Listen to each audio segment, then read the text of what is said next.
Well, a good afternoon, Hump Day Wednesday to you from downtown Regina on this edition of the SportsCage. Brendan McGuire and Colson Schultz with you for the rest of the week. Coming up a little later, Eric Francis with his weekly Inside the NHL. Apparently he's down in Vegas. We're going to throw a few curveballs at him, see how he handles the pressure. Also, TSN's Farhan Lalji will join us in Hour 3, and we'll hear from Trevor Harris, the quarterback of the Saskatchewan Roughriders, getting set to start his first games as a 40-year-old. I don't even know what we call them. I know that if you're in your 80s, you're an octogenarian, because there's been all this talk of the first octogenarian presidents, and Lou Lamoriello was the first octogenarian general manager. I don't think that went so well with the Islanders. I would argue that hasn't gone so well with the first president, and probably won't go very well when the current president turns 80, if he's still the president at that time. But anywho, I digress. Right off the hop, we are going to cut into what happened last night at the Brandt Center. The Regina Pats getting shellacked in Game 3, 8-2 loss to the Medicine Hat Tigers, now trail that best-of-7 series 2-1. And to talk more about that, we welcome to the program Taylor Shire from the Regina Leader-Post, who was at the game and had a nice little read-up on it on leaderpost.com. Taylor, welcome to the program. Appreciate it. Did you hear in the press box if Drew and Jessica Posty had their baby yet? I did not hear. The radio booth is a few booths down from us, so. Yeah, and I know you guys don't all socialize. And I'm not going to break any baby news here, so it's going to stay in my lane. It's very cliquey up there, I know. And I was going to say, can you believe that he took the night off just for the birth of his child? Like, she couldn't wait for him a couple extra hours? Come on. You know better than that. I remember. They are in charge, okay? I think, what's his face? Tony Clark, the guy who's getting, I think he was the one, he's getting kicked out of the MLBPA right now. When he was playing for the Detroit Tigers, he was driving to the park and he dropped his wife off at the hospital, and then he kept driving, and he went like 2 for 4 or whatever, and then got back, and I think he just missed the birth of his child, and the manager of the Tigers said she could shoot him and not a jury in the world would convict her of it. So since then, I guess we're a little more sensitive to these everything that these women do in bearing our children. Okay, I'm just going to totally get off that topic. Yes. So it sounds to me, I read Dante's write-up. I heard some of the broadcast last night. I was in and out, and I don't know. It just sounds like they got outclassed in the first period, made it look a little better in the second, and then got outclassed in the third. What did you think? Yeah, you used the word shellacked. I would not describe that game last night as a shellacking. The score said 8-2. It was not an 8-2 game. The Pats were in it for the first 40 minutes. They scored the game's first goal 2 minutes in on one of the weirdest plays I've ever seen. It was disallowed. So Zach Moore shoots the puck. His blade goes flying off his stick over the net. The puck goes towards the net. It's a rebound right to Zach Moore, who's in the slot, along with Jace Eglund. He swipes at it with his broken stick. He misses it, but Jace Eglund hits it at the exact same time. It almost looked like Zach Moore hit it with the shaft of his stick into the net. So the puck goes into the net. Ref immediately waves it off because you can't play with a broken stick, right? And he was in the play, involved in the play. You have to immediately drop your stick. So the Pats. What was the score at that point? What was the score at that point? It was 2 minutes into the game, so 0-0. Okay. So again, this bizarre play. They made the right call. Disallowed the goal, and Zach Moore was assessed a 2-minute minor for playing with a broken stick. So the Pats all of a sudden had to kill off this penalty when it looked like they had opened the scoring.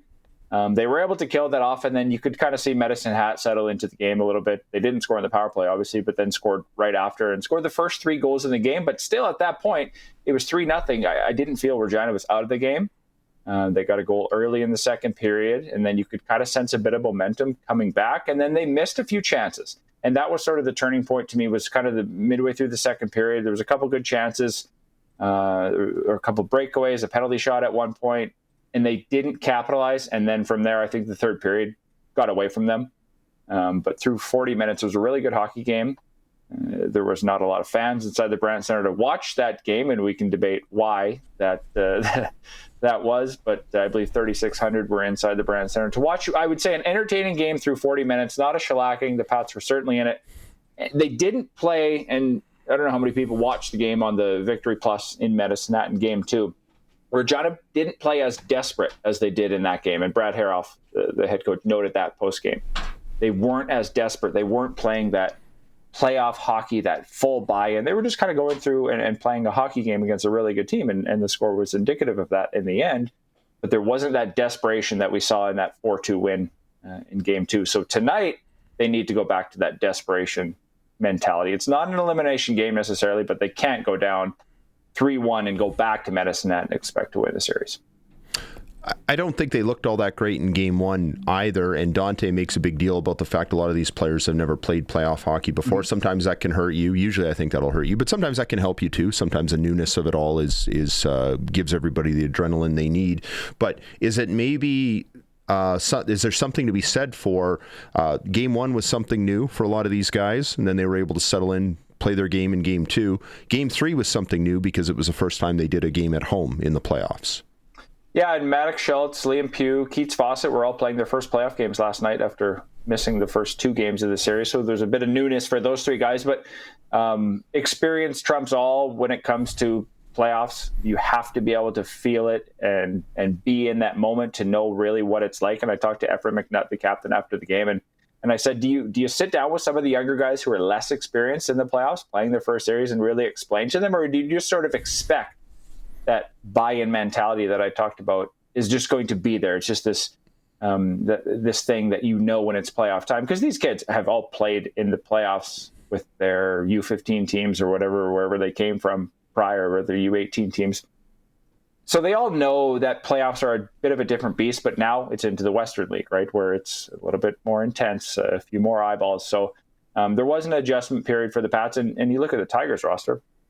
They went 16-2 last year in the playoffs and won. And so you see that comfort, even when they're down a goal. There's never a panic mode, and the Tigers obviously are one of the favorites to repeat this year, but there's this comfort of experience that you have, and I think the Pats are getting that right now. And you know, they still want to win this series, but I think long-term this series or getting into the playoffs and playing meaningful games is going to pay off in the long run, whether it's next year or the year after or the year after that. Marek Schlenker got pulled after the 5th goal, and he gave up all 5 goals on 19 shots, didn't make it out of the second period. Just judging by the stats, and again, I only heard bits and pieces of it on the radio, it sounds like it was not his best night. Would you say that they just wanted to rest him up for tonight, or would you say that they were just he was facing a wave that he just couldn't handle? Was it a combination of the two? What happened with the goal? Yeah, no, they're not resting him up. That wasn't a mercy pull to say, oh, we're going to save you for Game 4. I actually don't know who's going to start tonight. I don't think it's been announced quite yet. I wouldn't be surprised if they go to Tabashnik, who started Game 1. Schlenker started Game 2. They kind of have a 1A, 1B. It's basically a tandem at this point. Tabashnik played better down the stretch through March to get them into this playoff position. They lost their last 5 games of the year, so neither goalie to me was hot going into the playoffs. So they kind of had a flip of the coin who's going to start. Schlenker started more games throughout the regular season, so he is sort of the de facto starter. So it was a little bit surprising to see him not start Game 1, although, as I mentioned, Tabashnik played better down the stretch. So I imagine they'll go Tabashnik tonight just to switch it up. Anytime you lose, right, you want to flip back to your other goalie when you have a system like that. So I imagine that's what they'll do. And again, it might be a short leash. If he doesn't play well, then Schlenker better be ready to come in if the story goes as it did last night. Has Maddox Schultz been playing in this series? Well, Maddox Schultz and Liam Pugh just helped the Pat Canadians win the Saskatchewan U18 championship on the weekend. They're preparing for regionals, which starts tomorrow at the Cooperator Center. Again, the lineup hasn't been announced for tonight, but they both played last night in their first game of the series. It was a bit of a tough game. Again, 16-year-olds, just turned 16-year-olds playing in the playoffs for the first time against 19, 20, 21-year-olds, some 21-year-olds. That's tough hockey against a team like Medicine Hat. So that was a tough spot for them to be placed in my opinion. I'm not sure if they'll play tonight because they'll want to play for the Pat Canadians, or the Pat Canadians will want them to play for them during regionals, which would then mean 6 games in 6 nights if they play tonight. I don't think that's fair for 2 young kids. I mean, they probably can handle it, but 6 games in 6 nights would be a lot if they make it to Sunday's regional final with the Pat Canadians. So to be determined, I guess, if they get into the lineup tonight. But they got their first playoff games last night. Schultz had an assist on the first goal, and Pugh scored Regina's second goal, and a very nice shot. Well, and I mean, to be fair, they've shown they can win without them. They did it in Game 2 on the road, so they should be able to do it at home. We're talking with Taylor Shire from the Regina Leader Post about the Pats' first-round series with the Medicine Hat Tigers. Do you feel like they need to win game? I feel like they'd have to win Game 4 tonight, or it's going to be curtains. It's going to be pretty hard to imagine them winning 2 in Medicine Hat. Dante said that. Well, he said yesterday, I feel like we have to win tonight, and they didn't. But you could see a scenario where maybe they get one more win on the road. But if they fall down tonight and they're down 3-1 and they've only got one more home game left in the series, I would think it's going to feel like lights out if we're talking realistically about it. Yeah, to go 3-1. I mean, nobody expected them to win this series. Everybody expected them to get swept. So the fact that they won a game, I mean, that in itself is a minor win. They were the only 7th seed or 8th seed in the WHL to split the opening weekend. There's a lot of powerhouse teams. You get that in junior hockey every year. So the fact that the Pats were able to go out and steal one on the road, I think speaks a lot about just that buy-in that I was talking about. Yes, they need that same buy-in tonight. If they were to possibly make this a series, obviously they have to win tonight. Going down 3-1 into Medicine Hat for Game 5 on Saturday would be a pretty tough task, although they've won on the road before. If they can win tonight and somehow earn another home game, which would be Sunday back in Regina, I think that would speak a lot. Again, I don't think anybody still is picking them to win the series, but if they can extend it by another game, then they're going to do what they can. But yes, not an elimination game tonight, but if they want a chance to still win the series, definitely a must win tonight. Facing long odds for sure, and I think we all knew that coming in. And just seeing they're essentially playing with house money because there was never much expected. Is there kind of an underlying feeling that we're on a collision course between Medicine Hat and Prince Albert for the conference ultimately? Yeah, I don't see why that wouldn't be the final two. Well, yeah, we'll see. There are some other good teams, and then on the other side, I mean, you look how good Everett is. So are we just waiting to see one of these two teams face Everett in the final, and then Everett heads to the Memorial Cup? What does Kelowna look like? But yeah, these two teams were the top of the East all year. Again, we talk about there's not a lot of parity in junior hockey when it comes to this sort of these playoff runs, because you see these teams build up, right? And you look at their roster, you see where they're going to their years to win, their window to win. The Pats' window to win is not right now. They know that. We know that. Everybody else knows that.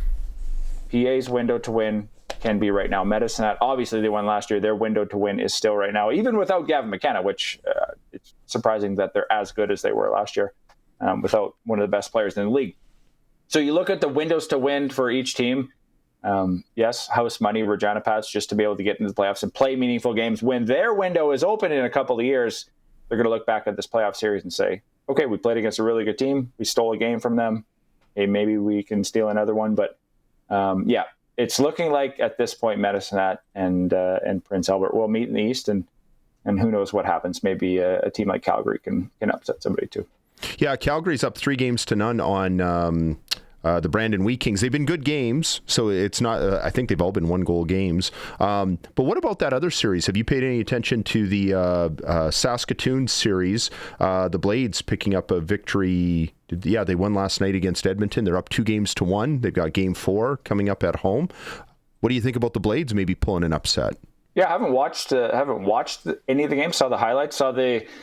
I guess there was a bit of controversy with an overtime goal that was offside, or it appeared to be offside. They can't challenge that in the Western Hockey League, so it was a bit of a tricky, thank goodness, tricky spot for them to be put in. Yeah, you want the right call, but at what point do you just say, oh, we can't have video review across the entire league for meaningful games?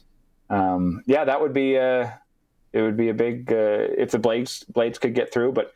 We're not, how many years removed are we where there was Medicine Hat, Swift Current, Regina, PA, Saskatoon? They were all these sort of jostling for playoff position, and now we're sort of looking at, okay, Prince Albert, has a good chance to at least contend for the championship, but the other teams to me aren't contenders at this point. I would put the Blades in that category, although they might win a series.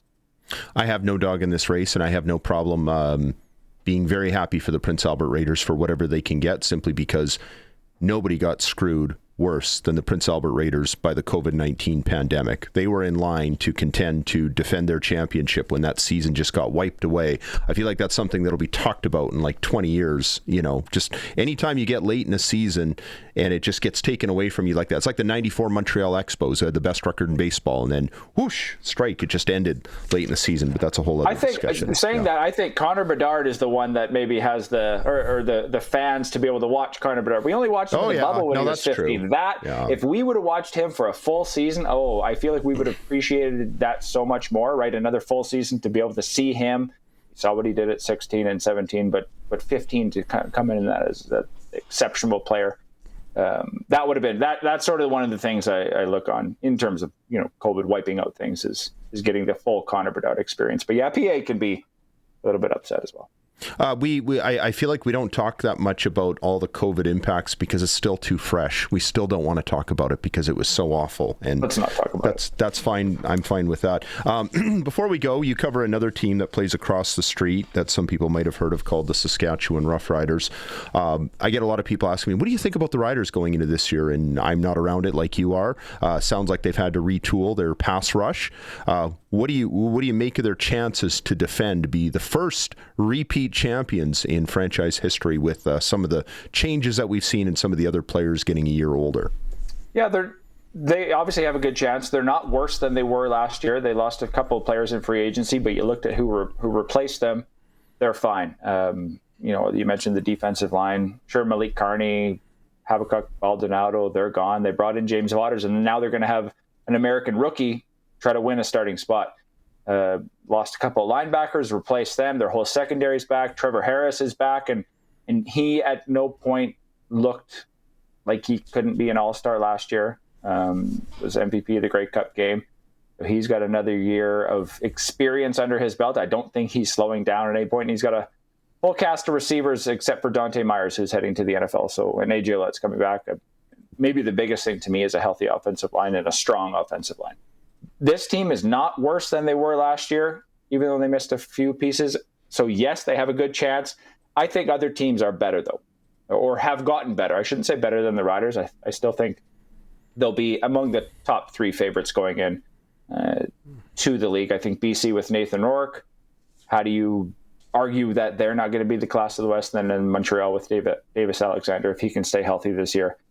I think they're basically considered the favorite to the East. And then who knows about Toronto with Chad Kelly and the changes that they've made. We've seen Chad Kelly play like an MOP quarterback, and then he all of a sudden missed all of last year. So where does Toronto fit? And I mean, I always say at this point in the season, you could make a case for any of the teams. You could say any of the teams are capable of winning a season going in. And that's maybe the uniqueness of the CFL is you could pick any one of the 9 teams and make your case and say why they're the favorites.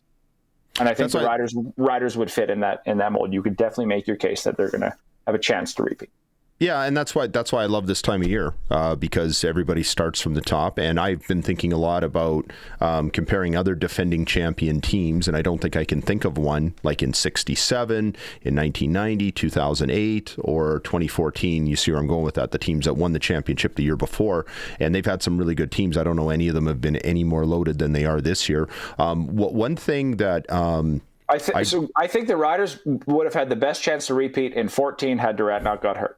Yeah, I think they were 8-2 when he went down. Exactly. Yeah. So they were on the crash. They were on the course to repeat, but injuries happen. Go ahead. Right. No, I was just going to make the point. One trend. See, I think the reason I became such a big CFL fan is because it hit me right at an era when quarterbacks were scrambling like crazy and throwing for 6,000 yards. And if I had started in any other era, I might not have cared about it so much. And Mark Trestman came up and, you know, he had a lot of success and God love him. But I've heard from offensive people around the league.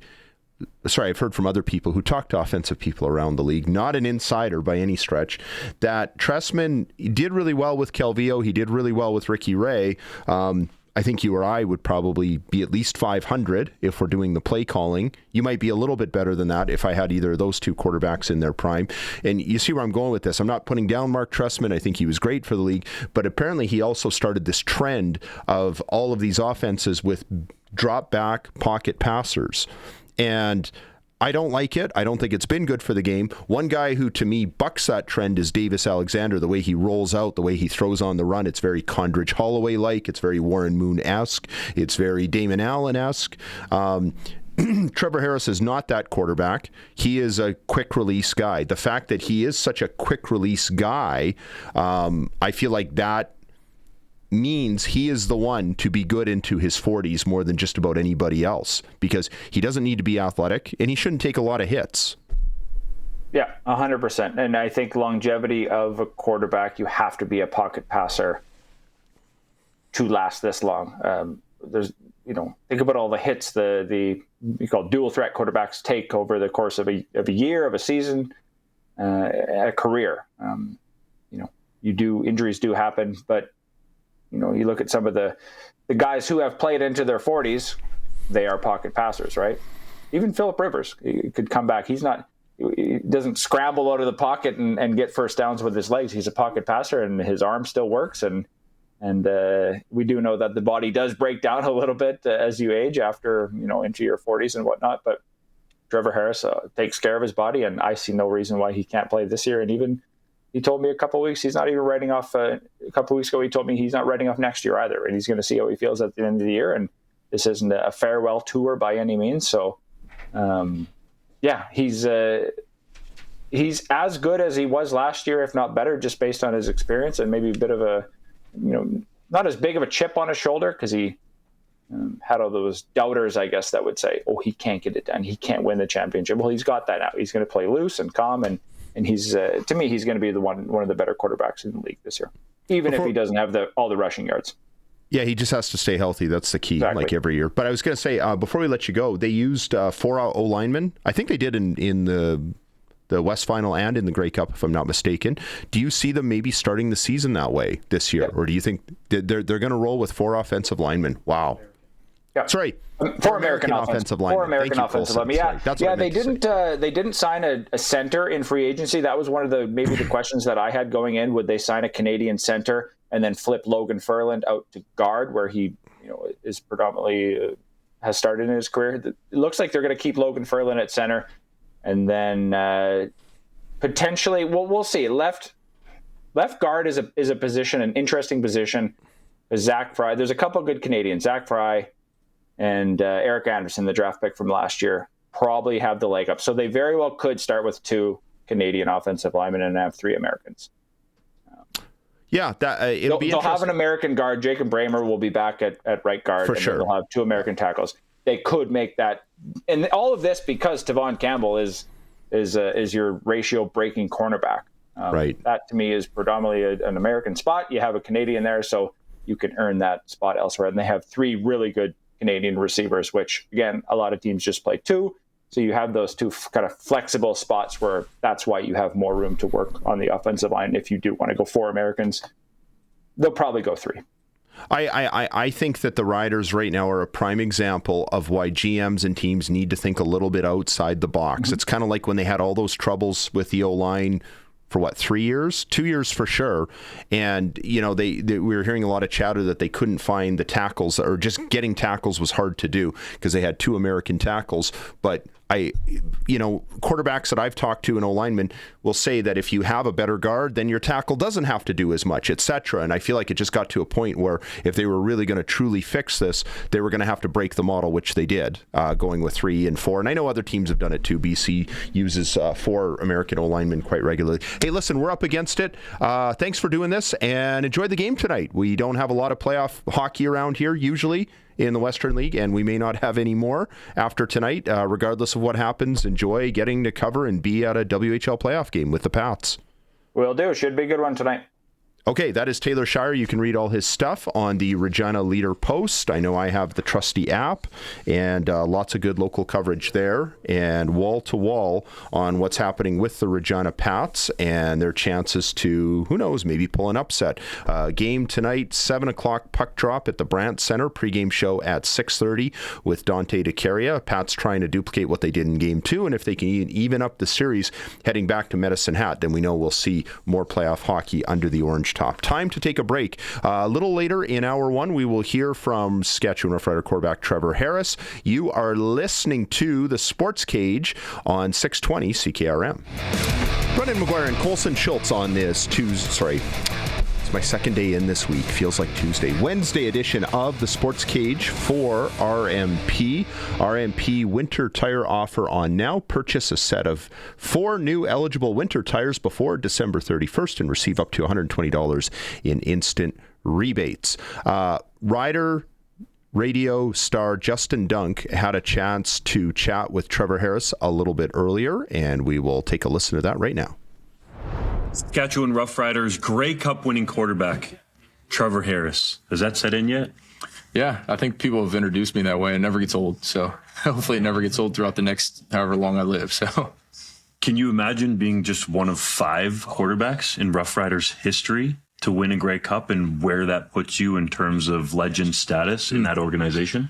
Yeah, it's especially with how the organization is, the way they treat their players, the way the city is. It's surprising to know that, and that's kind of like something that I feel like hopefully we can right the ship there in terms of making it a place that has a bunch more Grey Cups. Jeremy O'Day said that you were back in the gym 2 days after the Grey Cup. Is that correct? Yeah, 48 hours. I was like 48 hours after the Grey Cup. I was kind of just sitting there. I was like, kind of over it.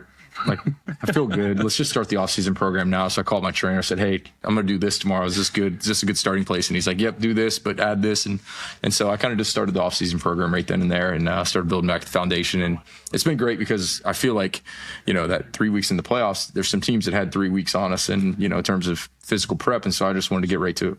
You had this focus where you wanted to prove that you could win a Grey Cup as a starter. So how then do you flip that switch so quickly in 48 hours onto the next? I think it was just because I wasn't chasing after a trophy. I've been chasing after the best version of myself, and I still feel like that's out there.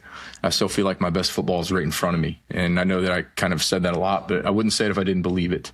And it's not something that I just say lightly and just to be like, oh man, he's going to play. I do genuinely feel like my best football is right in front of me.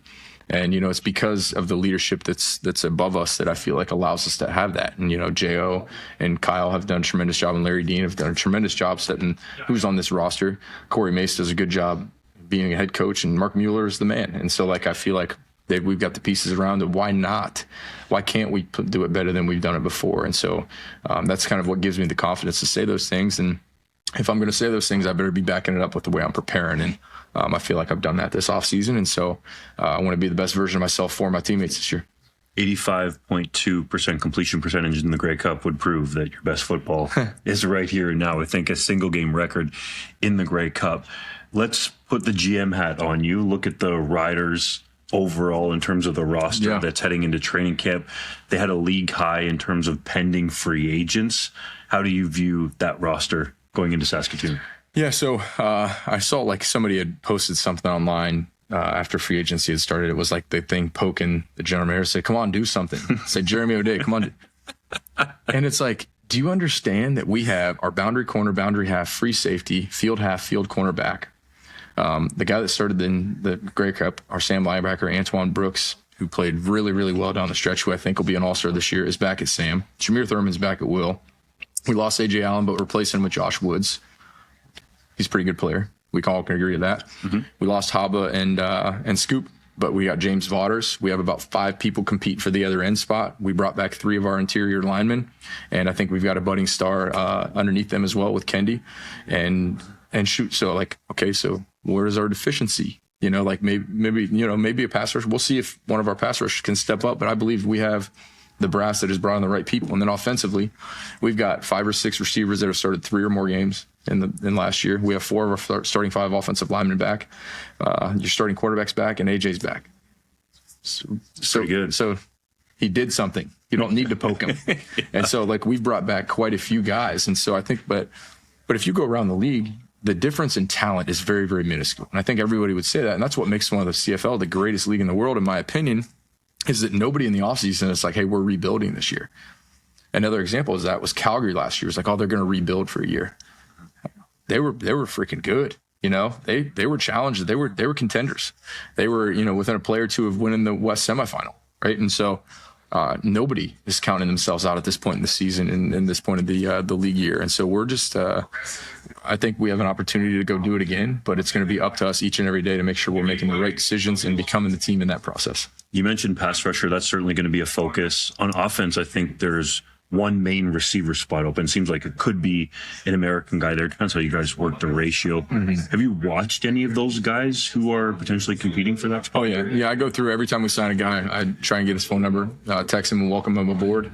And I go watch their highlights. And, we've got some exciting guys coming in. And, whether that be one spot, two spots, I think Joe is going to have a great year. I think Del could have a great year.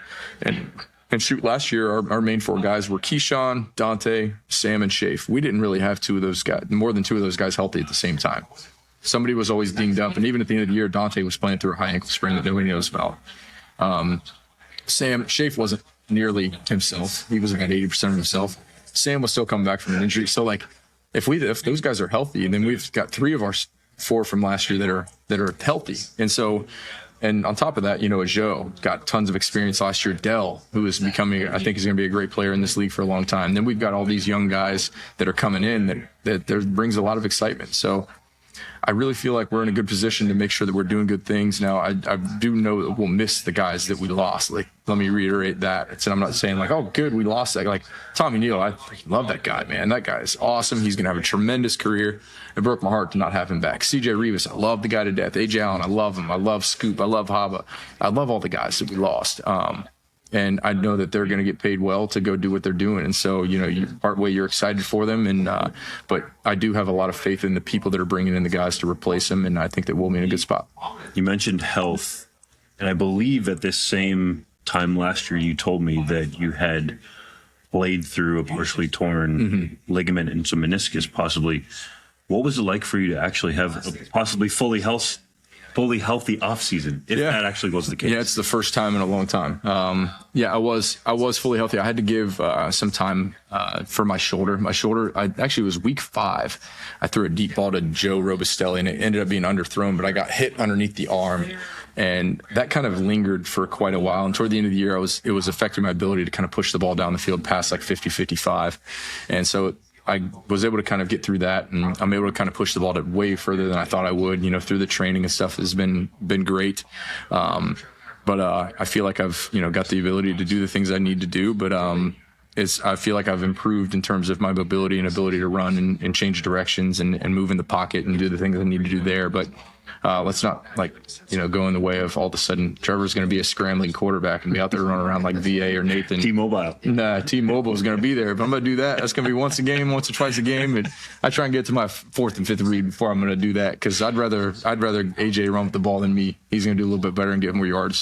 So do you feel like your shoulder's all the way back 100%? Yeah. It wasn't anything. It was more just hurt and not injured. It was just kind of just repetition throwing, 200 balls a day, 4 days a week, that the shoulder wasn't able to kind of regenerate itself. And so I was able to kind of get home and, put the Nervotics machine on there and allow it, 3-4 weeks to rest in full without kind of stressing it too much. And so I was able to heal, and it feels a little bit better. There's nothing wrong with it now. So we're going to see that Trevor Harris deep ball. You're going to see it. I like it. A lot of focus in Saskatchewan on the quarterback position, but also the guys behind you. Jake Mayer goes to Ottawa. Got Jack Cohn, Tommy Stevens. Now, I'm really intrigued to see Jordan McLeod. I think that guy's got a lot of tools. Have you talked with him at all in meetings in the offseason, or yet to have a conversation? Had a conversation with him when he signed on. I shot him a text, and we had a quick conversation, just welcoming him aboard. Looks like he's done some good things in college, but I think a lot of people don't know what Jack Cohen brings to the table in terms of how elite he is in his preparation, and how well he's played throughout the longevity of his career at some big-time schools at Wisconsin and Notre Dame. And I think he could have a future in the league. Tommy Stevens is someone that I feel like just continues to develop and continues to work. And, if he gets an opportunity, I think he'll do a great job. And then we have Braden Shager, who these guys are putting in the work. And I know that we're going to come in and have some great battles in camp. And my job is just to earn the number one job in training camp. And I know a lot of people can maybe laugh at that, but that's my mindset every year, is go earn a roster spot and earn the right to be the starting quarterback for Saskatchewan. So I'm going to try and do that to the best of my ability and help the other guys along in the process. But I do think it'll be an interesting, battles going on in that room for jockeying for positions, and excited for Jordan, but I'm really, really excited for Jack too, because I feel like Jack has an opportunity to really cement himself as a 2 as well. You've seen a lot of quarterbacks in this league over your time in the CFL, but you don't really hand out compliments. Like, I know you got to earn it from Trevor Harris. So what makes you speak that way about Jack Cohen and his upside? Just his preparation. The guys, I get into the facility early in the morning. He's one of the guys that gets there probably 5 or 10 minutes before I do. And he stays every day, and we grind the tape. And he's one of the very few guys that I feel comfortable when we're starting a week, if it's a short week, saying, Jack, can I put you on this project? And can you give me this information of what you're seeing? And when he tells me, I take it to the bank. He's one of very, very few that I've been comfortable asking that, knowing that I can take that information he gives me and it's going to check out. Because when I get that information, I'll check those things out. And sometimes in the past, when you ask people to do stuff, you're like, this ain't right. And but he's very, very solid in what he does. And we see the game the same. And I think that, if he comes in and has a training camp that he thinks he can have, I think he's got a great opportunity to win the 2 job. And who knows what happens in terms of, whenever I'm done playing or however long I'm playing, whoever takes over next, probably something that people want to know. And shoot, I don't know that answer either, but I know that Jack is putting himself in a good situation to be able to be in that conversation. You're essentially year to year at this point, right? You said that, Jeremy O'Day has said that, Corey Mace has said that. Mm-hmm. And as you just alluded to, you really don't know except for year to year, correct? Yeah, absolutely. And I don't think anybody knows. In the CFL, unfortunately, we don't have guaranteed contracts, partial guarantees, but I think we've seen that a few of those haven't really worked out in the past. And if you're not worth what you're getting paid, you're not going to be there. And so everybody's year to year, and you don't know when God's going to tell you it's your last snap. And so I'm just going to keep pressing each and every day. But it's not one of those situations where I'm like, okay, this is it. I feel like I'm kind of losing motivation. I still love the grind of getting better and trying to find each and every different way that I can grow and learn and be 1% better each and every day for my teammates. Did you ever think at all, Grey Cup week, that could be your last game? Like, did that thought even enter your mind? Because from the outside and watching you, it didn't seem like that was the way that you were approaching it, body language wise, all that stuff. No, it wasn't. But I don't know that you will notice it, because I try and treat every week like it's the last. And I know that's kind of one of those cliche things that probably people eye roll and listening right now. But I feel like if you treat it like it's his last, you might treat it differently. And I've just never been that way. But I never even thought about it, because I just wanted to remain present in that moment. But I will say, day 4, after practice, after we had our walkthrough finished, I was like, I need to go for a walk. And so, it kind of just was bent up with emotion of gratitude of being able to be in the position we were. And so I put on like a neutral colored hoodie as best I could. And I went and put my hood over my head, and I walked around. I sobbed. I cried. And it was more just a gratitude for where I've been, the journey that has taken me to this moment. And I honestly didn't know. I was like, man, am I this way? Because I think this is it.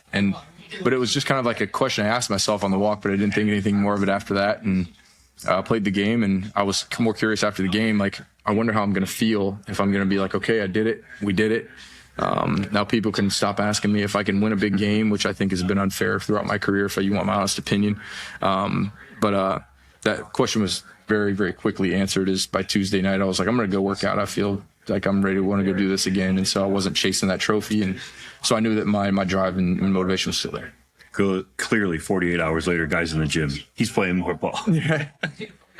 From a contract standpoint, you've been open about it, and some other quarterbacks in the league have said like they've taken less to allow their teams to potentially be more competitive on the field. There's no guarantee that you get what you pay for, but why was that your approach, and why do you think it's been a theme a little bit in the league? Mm-hmm. No, I mean, I think that we should be careful saying we take in way less, because quarterbacks are paid much more than most of the other positions, right? And so I'm thankful for what I'm getting paid, but I know that I didn't need to be, paid in the top 3, 4. I don't even think I'm the top 5 paid. I don't know that for a fact.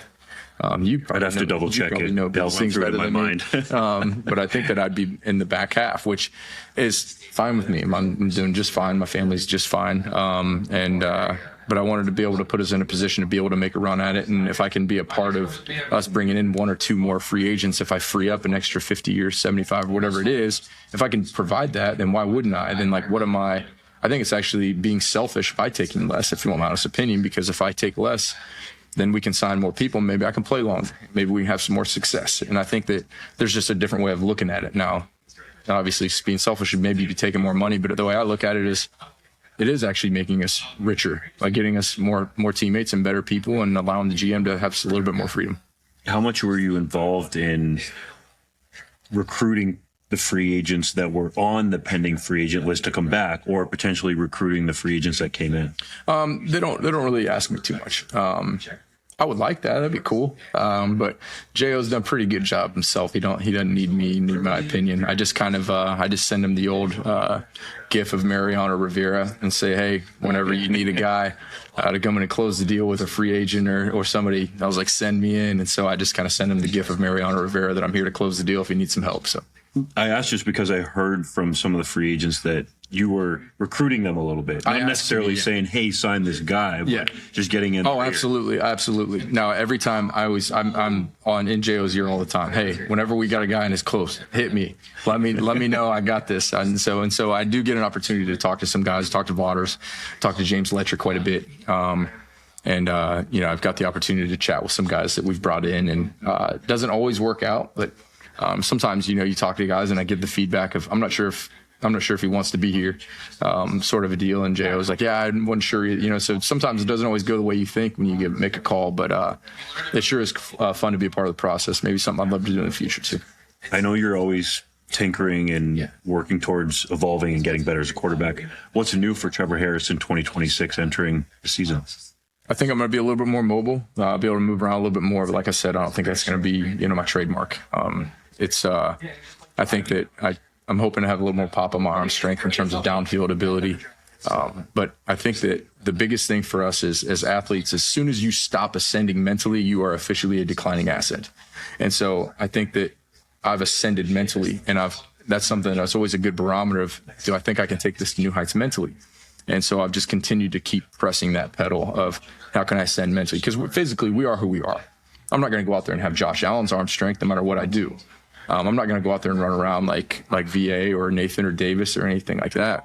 But I can get better and sharper mentally. And so that's something I've really tried to hone in on, focus on, because most of the game is mental, and how much of time are we spending training the mental side of things. And so for me, that's something I really take homage in each and every off season is pressing that mental pedal as well as the physical. Are there some details that you can pinpoint for people to understand what you're pressing the pedal on mentally? Yeah, so just anything really from the mental standpoint of our performance. And so something I work with my mental performance coach, Chantel, who I've talked about glowingly throughout my career. She's been instrumental. I couldn't say enough nice things about her. Is, we talk about focus styles being broad external and broad internal. And then you've got narrow internal and narrow external. And so it's broad and narrow, internal and external, and all the variations of that. And how can we get ourselves, because for me, a narrow external focus is where I'm at with it. What's the will linebacker doing? Does he do this? Then we throw the bender. Does he sink? Then I push outside. Just little things like that, which are that narrow external focus is that will linebacker. And so that's where we need to be for our, to be in that flow state. But you can't just drive and push that pedal, because then your focus state can kind of lapse a little bit. It's like if you just try and count, if you just try and stare at the wall for a certain amount of time, eventually that focus goes away and you'll start daydreaming or whatever.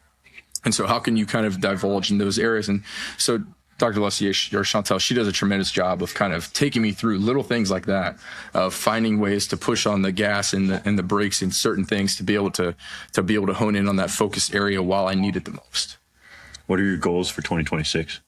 Be the best version of myself I can be for my teammates. And I know that sounds silly, but worked pretty well. It's organic. It's organic, right? I mean, your goals for this year is to become the best you can be, and be able to set yourself in a position where you and the people around you can ascend and do things better and do better work. And so that's all I'm doing, is focusing on my relationships, trying to be the best influence and leader I can be for my teammates, and making sure that they can rest their head on their pillow at night knowing that their quarterback's working his tail off and doing everything he can for them. And so where that leads, each and every day will be different.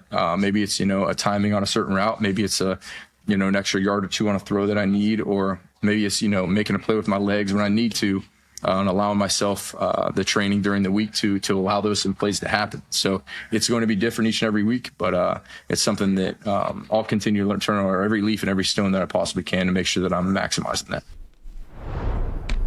That is Saskatchewan Roughrider quarterback Trevor Harris in conversation with Rider Radio host Justin Dunk a little bit earlier. And I know that the keys to the Roughriders doing well this year, him staying healthy. And it was funny because about a year ago this time, I asked Jeremy O'Day if Logan Ferland was entrenched as the center, and he gave me a one-word answer: no. Because they had gone out and had tried to, I think later that day they announced that they had signed, I want to say Sean McEwen to come in and be the center, and then he got injured, and et cetera, et cetera. At the end of the day, Ferland was the center for pretty well the whole year, and they ended up rolling with 4 offensive linemen. You heard from Taylor Shire a little earlier. Pretty good chance that they're going to do the same just to keep him healthy. But I am also curious to see what Jack Cohn's made of, because he's been with the organization. I think this is year 3 for him, and you don't want to keep a guy like him in a backup role for too long. He's going to need to get his. So even if Harris can't go for a week or two, at least we can explore and see who and what Jack Cohn is as a CFL quarterback. Time to break. When we come back, more of Hour 1 on the Sports Cage still ahead. Eric Francis and Farhan Lalji on Rider Radio, 620 CKRM. Western Hockey League playoffs tonight. The Regina Pats will try and even up their best of 7 at 2 games apiece when they host the Medicine Hat Tigers under the orange top. Pre-game show at 6:30 on 620 CKRM. Puck drop just after 7 o'clock. Dante DeCaria has all the action. Elsewhere, the Saskatoon Blades are ripe to maybe pull an upset on the Edmonton Oil Kings. That's the 6-versus-3 series. Blades lead that best of 7. 2 games to 1. Game 4 is tonight in Saskatoon. And the Prince Albert Raiders hoping to finish off a sweep of the Red Deer Rebels on the road. They are up 3 games to none. Men's World Curling Championship, Canada, led by Matt Dunstone. The championship runs until April 4th in Ogden, Utah.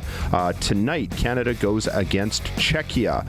And NHL, just one Canadian team in action. The Vancouver Canucks visit the Colorado Avalanche. We'll have a little bit more on that on our sprinkle of the day. And Toronto Blue Jays, home to the Colorado Rockies. And our SportsCage.com poll: how far can the Toronto Blue Jays go this season? Vote at SportsCage.com. The sports ticker for Reliance Heath Water Heater Rentals, keeping you in hot and soft water. Call on Reliance. Still ahead on this edition of the program, we will check in with Eric Francis from Sportsnet, who is in Vegas. We will also check in before the show is done with Farhan Lalji. And there's one topic that I want to bring up with both of them. Something that made news just recently was a reporter in Vancouver being kicked out of the press box and ejected from the arena in the first intermission. Someone who covers the Canucks over reporting on some news that their team owners didn't like. I haven't heard one person say that it was fair that he was kicked out. I've heard a lot of people say that this is kind of reminiscent of the behavior that they've become used to dealing with the Vancouver Canuck ownership. We'll talk a little bit more about that in hour number 2. You are listening to the Sports Cage on Rider Radio, 620 CKRM. Brendan McGuire and Colson Schultz on this Wednesday Sports Cage, and I say my name very loosely. Colson does absolutely everything. I just sit here and talk, and I wanted to get to some of the comments on the chat. One came in from Jeffrey. He said James Vaughters was cut by last 2 teams he played for. Is that accurate? I'll have to fact check him on that. But he makes a good point. It's not like Vaughters. We don't really know how good or how reliable James Vaughters is going to be. And as Taylor Shire pointed out, they're going to have to rely on a rookie American.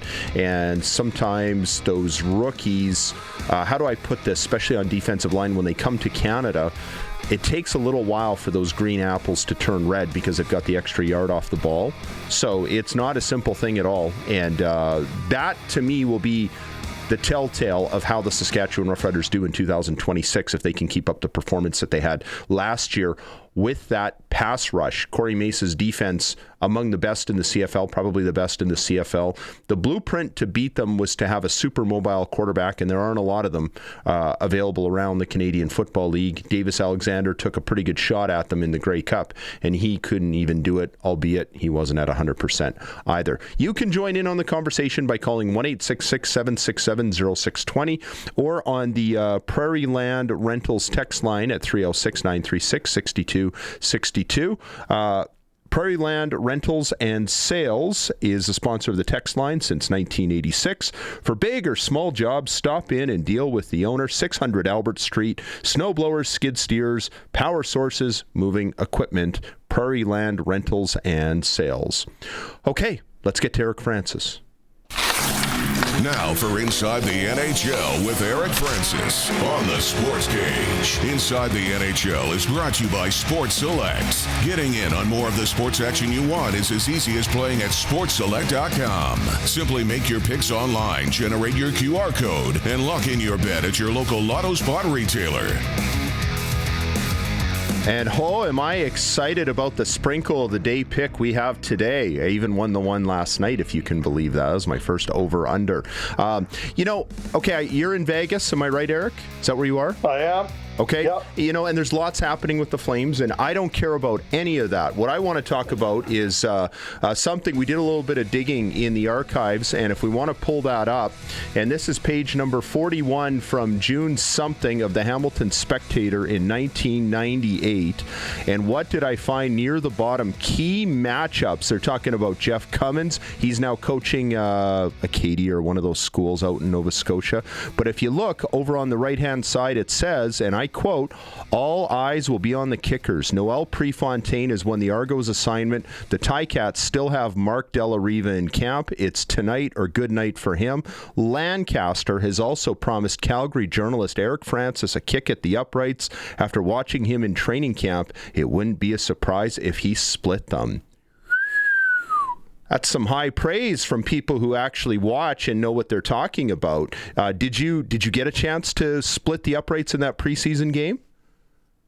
Yeah, I did, and I often joke that I retired with the highest kicking percentage in CFL history. I was 1 for 1, and then Ron Lancaster came over, and he came to cut me, and I stopped him before he even spoke. And I said, look, I retire. I want to go out on my terms. So that was the end of the kicking career. I guarantee you're in a lot better shape than Paul Osbaldiston is today. I mean, I haven't seen him in about 10 years, but he was probably pushing 300 pounds by that point. Did you ever, even for like 30, you told me there was a clause in the contract that if you pursued it, this would be your salary, everything. Did you think for even like 30 seconds that you might actually have a crack at this? Or was it just kind of a spoof all the way along? Well, spoof isn't the word. Like it was kind of a George Plimpton. Your older listeners might remember that name. He wrote a book on, he did these sort of things where he would immerse himself on a team, and he played one period in net for the Boston Bruins, wrote a book on it, played one quarter for the Detroit Lions, wrote a book on it. And he was kind of a guy who I always idolized as a kid. And as someone who considers himself an athlete, I said, you know what, I can do this. I can kick.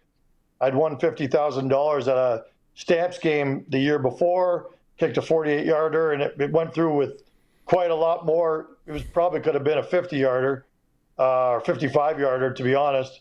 Either way, I just wanted to go and write about what it was like to be in an athlete's shoes. And I did the 2-a-days, I did the training camp, and I told Lancaster, look, if I'm not good enough or if I break curfew, cut me.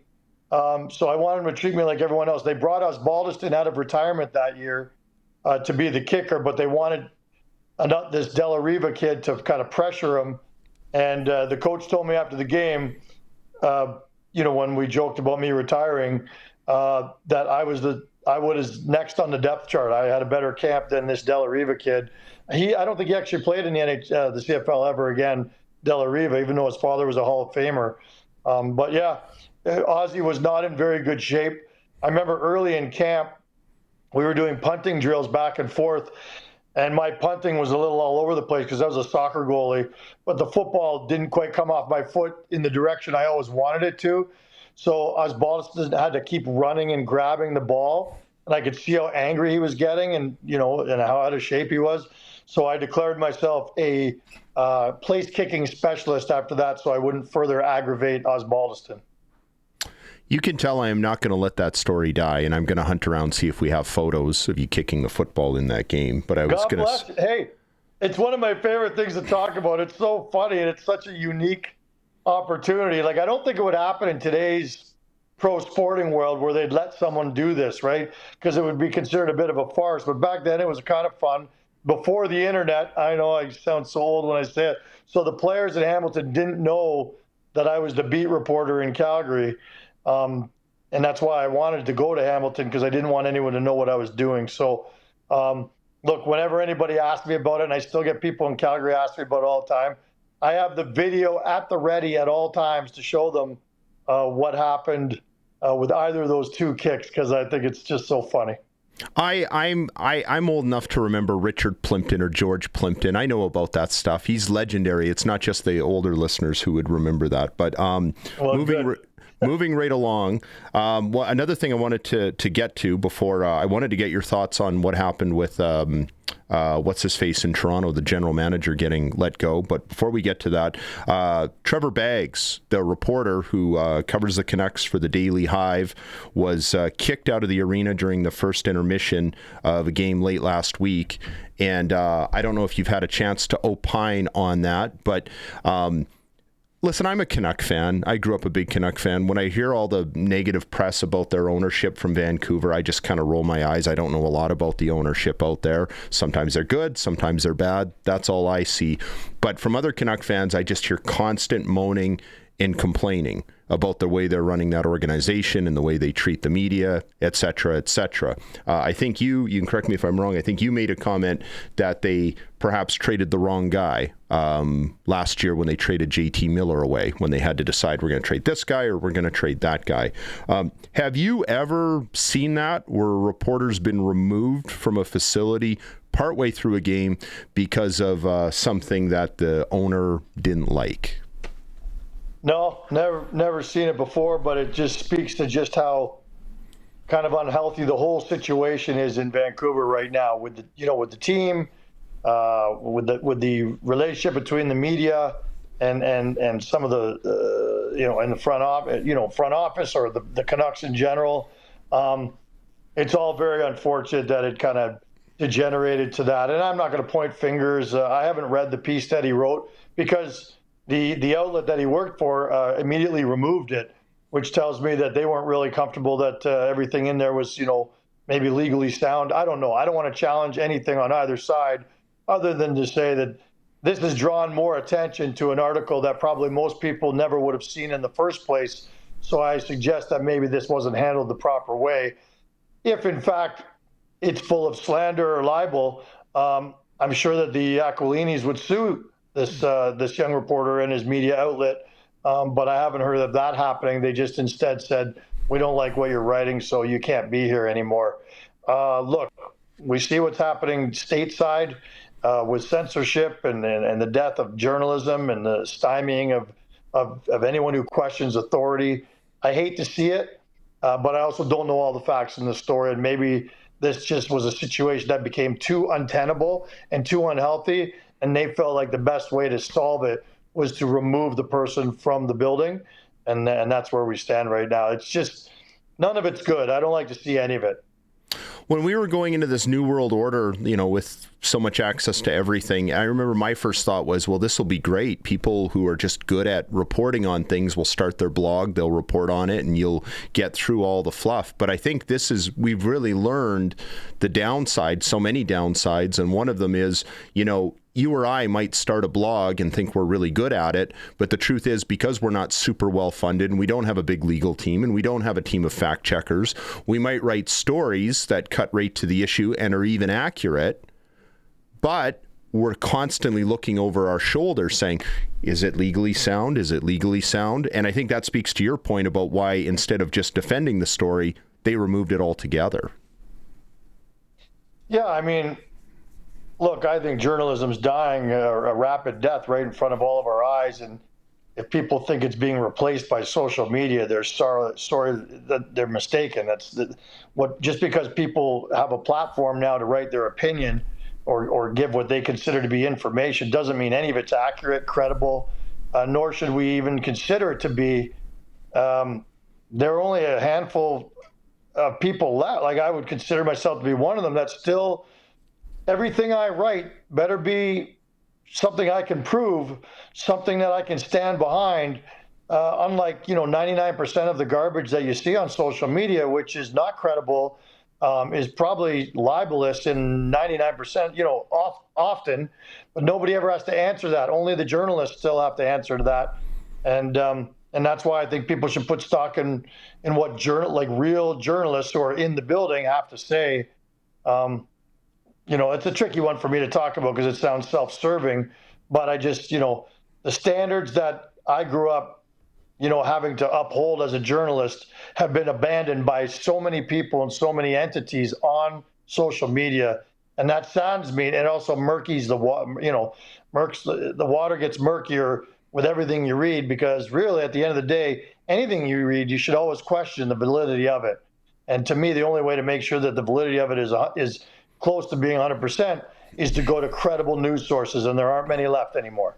You have to decide what's credible, who's putting their name to it, and distinguish fact from fiction that way. And you're right. And the fact that we are so splintered makes it hard for the legitimate sources to exist because it drives down traffic and etc.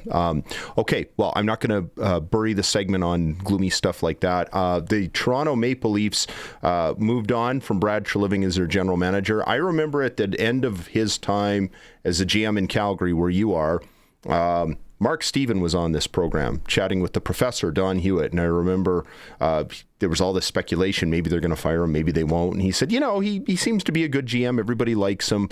But you have to ask yourself the question, are the Calgary Flames any closer to their goal of winning a Stanley Cup today than they were the day they hired him? And you would have to say the answer is no. And then he was let go right after. Did it feel like he was ever really a difference maker in Toronto? And maybe he was in an unwinnable situation. I don't know. Yeah, I mean, that's a tough market. I don't know.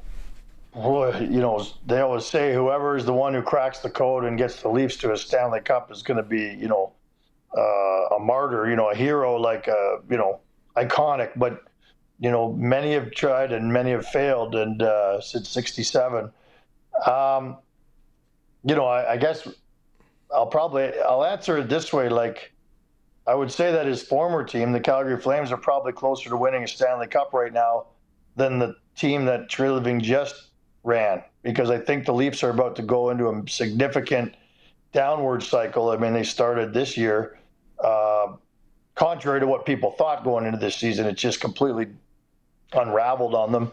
And now, they don't have many draft picks. They don't have many prospects. The cupboards are bare, and they're going to have to start from not scratch, because they have a couple of really good pillars there, but at some point soon you're going to have to sell those off because they're going to want out anyway. So it's an ugly situation in Toronto. I worried that Treliving probably wasn't going to survive this year. Obviously he isn't. What I do find very interesting is that Keith Pelley is now saying, he oversees the MLSE, and he's saying that the way they go from now on will be more, I guess, analytically driven than the eyeball test. And that is a very fascinating statement that I've never heard from anybody in hockey. Yes, every organization's moving more and more towards analytics in terms of answering part of their questions and looking for solutions. But this was basically saying that we need a GM who believes wholeheartedly in analytics, and everything's got to be data driven. I find that very interesting, and I'm not sure I even agree with it, but it is an interesting thing for a guy to say as he's looking for his next GM. Didn't he just describe the guy that they fired a few years ago, Kyle Dubas? Wasn't he supposed to be the Brad Pitt Moneyball guy of hockey? Yep. And, I saw someone, again, a credible source today talking about the handful of people who would be in line. If analytics is your number one criteria, or right up at the top there, here's a list of 5 or 6 guys who could be the next GM of the Leafs. And I dare say that the average fan has never heard of any of them. So that I can't see come to fruition. You can't hire a GM, stick your neck out and say, I'm going to hire this guy because he's really good with the analytics or the numbers. I still think Doug Armstrong is going to be the next GM of the Toronto Maple Leafs. I'd bet money on it, because I think he's the best general manager in the National Hockey League, and his contract is up. He's stepping back as GM, was going to move to an assistant GM role, and I have a feeling that all these stars are aligning, and Doug Armstrong, who oversees Team Canada, will be the next GM of the Leafs, no matter what Keith Pelley says. Yeah, and he's probably earned the right to be general manager of the Toronto Maple Leafs. I mean, that's not really usually an entry-level role. Usually you want somebody who's been around and had some success like Doug Armstrong has. Same with like Montreal. You don't want a first-timer. Some markets, that's just how it is. But when I try to unravel, where did they go wrong, the Maple Leafs? I don't feel like getting rid of Dubas was one of them. I actually loved the way Brendan Shanahan handled that situation when Dubas was playing all these games and threw him under the bus and detailed it all to the media. I just thought that was so terrific, the way Shanahan did that. I don't know. I feel like I would have just kept rolling with Shanahan myself. It seemed like there was just all this pressure because they still hadn't got over the hump. They were one overtime goal away from going up 3-0 on the Florida Panthers last year. Yeah, and it's shocking to think, your initial question is where did it all go wrong? And, I think a lot of people will just take a view from 5,000 feet above and just say, well, you lost Mitch Marner and he was way more important than you ever thought he would be. But I don't think it's as simple as that. I just think that, I really think the culture in that room is off. And look, that whole situation we just saw with Austin Matthews getting his knee taken out and nobody stepping up, guys saying they didn't even see it happen, Nylander's ridiculous quote. Like, it's very disingenuous in there, and it's not an actual team. It's just a bunch of individuals.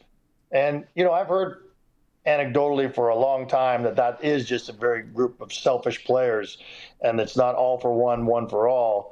And I think we've started to see some cracks in that armor lately to prove that theory right. So how do you start building more cohesion and making it more of a team?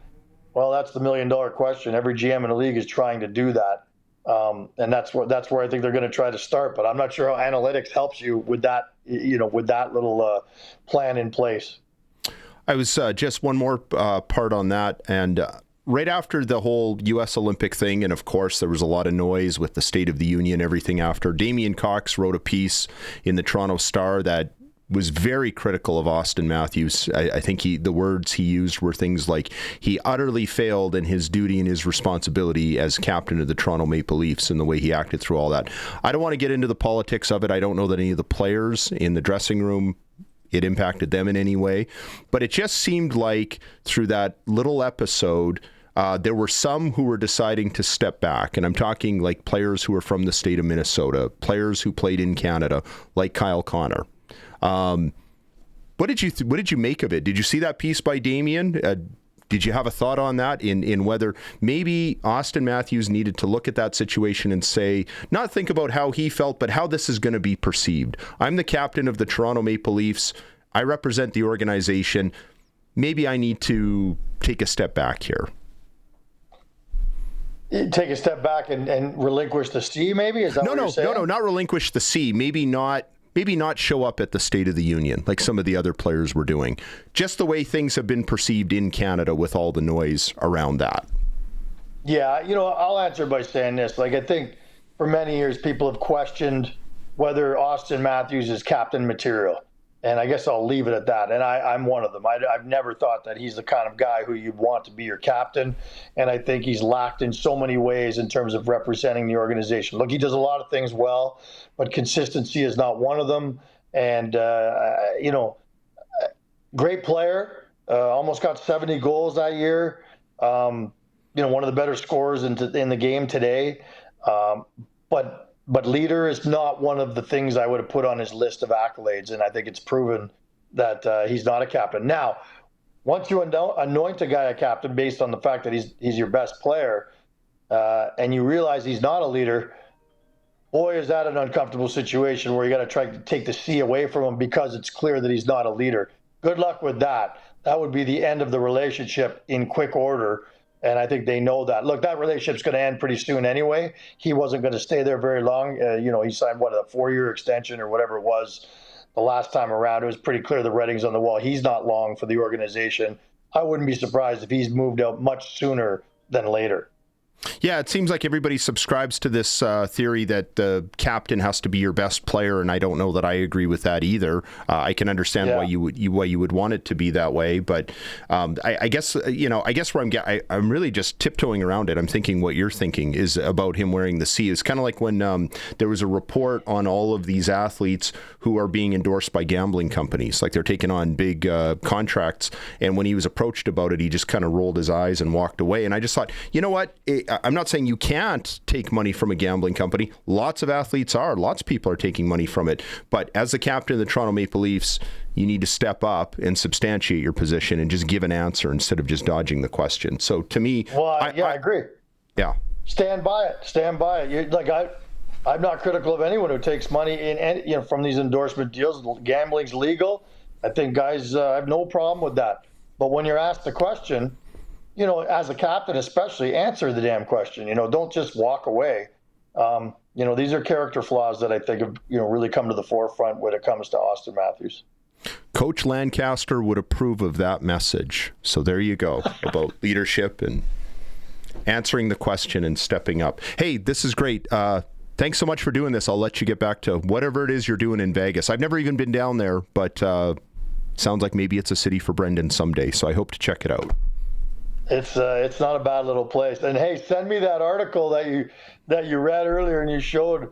I haven't seen that. I never knew other people were covering my kicking career. That's news to me. That was awesome. I got a whole library of them, my friend. I'll send them to you after the show. Okay. I love it. Okay, thanks. That is Inside the NHL with Eric Francis. We didn't talk a whole lot of NHL in there. Well, I guess we did. Do we want to do Sprinkle of the Day? Let's do it. Okay. Sprinkle of the Day, which is for Sports Select. And I'm just checking here. I'm going to bring it up.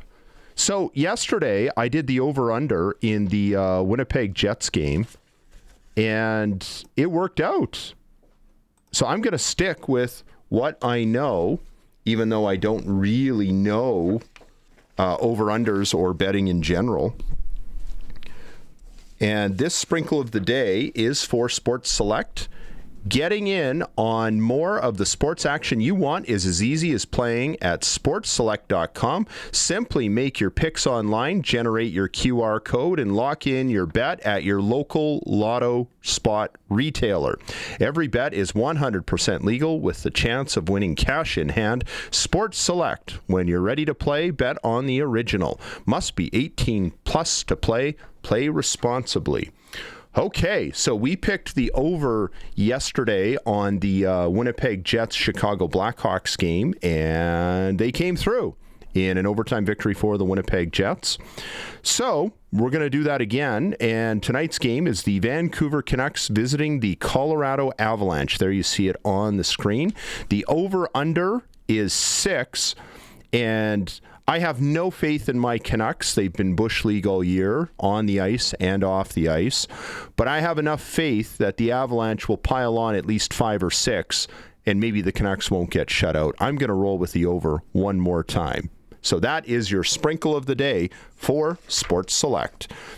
Still ahead in Hour 3, we will check in with Farhan, Lalji, and a few other things. You are listening to the Sports Cage on Rider Radio 620 CKRM.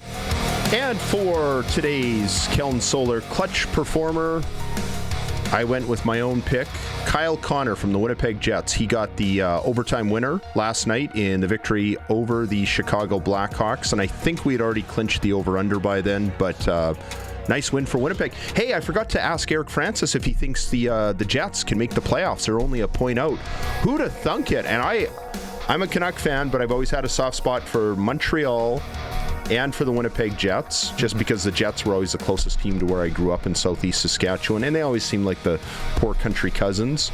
And I love the way they run their organization, like draft and develop so many players they've homegrown in their system. I think they're going to win a Stanley Cup at some point in the next 5 years, but they were hoping. Well, they had the best regular season record last year, and we get all their games locally. We actually probably have it better than anybody else in the country because we are in the local viewing region for 3 different teams, for the Oilers, the Flames, and the Winnipeg Jets. So, that, and also and I don't want to get into the political side of it, but Kyle Connor had enough tact that after the U.S. men's Olympic team won gold, of which he was a part of, to just go back to Winnipeg and not hang around and be paraded around as a prop for the State of the Union and all the rest of that. That was kind of the point I was getting at in the earlier segment with Eric Francis and Austin Matthews. Sure thing.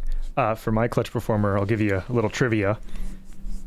Name the pitchers who since 1900 have had 10 plus strikeouts and no walks in the first 2 starts of a season. Wow, 10 strikeouts. That'd be a very short list. It is very short. Yeah, very short list. In their first 2 starts. Can I get a hint? How many? How many have done it? 1. Just 1. Okay, I have no idea. Who is it? Kevin Gausman this year with the Blue Jays. Wow. Yeah. I didn't hear that. Yeah, so since 1900, 10 plus strikeouts, because he had 10 last night and he had 12. Was it opening night or the second night? I forget when. Opening night. Yeah. And he had like 12 or something. Yeah, 10 Ks, no walks. It's just Kevin Gausman. So they brought him in for game number 5? Yeah, I guess they did. Yeah. Interesting. I didn't realize that. I thought Scherzer was supposed to start last night, but I think Scherzer did start, I think. Well, you know what? They're going to have to get that kind of performance out of Gausman. He's going to need to be a horse if they are going to keep winning. But so that's a pretty good clutch performer. I got one more. Oh, yeah. Go ahead. Going to the world of curling, Matt Dunstone beat Switzerland this morning. Mm-hmm. This is the draw for the win, and he just nails the shot. Only a couple of draws in this entire game. They scored 3 to tie it up, and now they need the button looking hot. 13-7. Will it ever come to a grind for Canada? Needs to set. And here's Philip Hersley trying to sweep it, but he can't. It stops in time. Wow. Sweepers didn't even look at it. So for those listening and not watching, it was a cold draw. The sweepers didn't touch it, and it was looking a little hot coming in, and then it stopped right on the button for the win. You know what? I think that many of us are disappointed that he could just never get over the hump when he was representing Team Saskatchewan. Mm-hmm. But he's always been a great shot maker, like a great shot maker. There might be other things that maybe he's not as good at, maybe running a team, being the skip. I don't know that there's a better shot maker than Matt Dunstone, and that was evident when he was shooting for for Saskatchewan at the Brier. I remember watching him during COVID. We had our first child when everybody was still kind of in lockdown, and we were watching the Brier in Calgary with all the cutouts and the shots that he would make.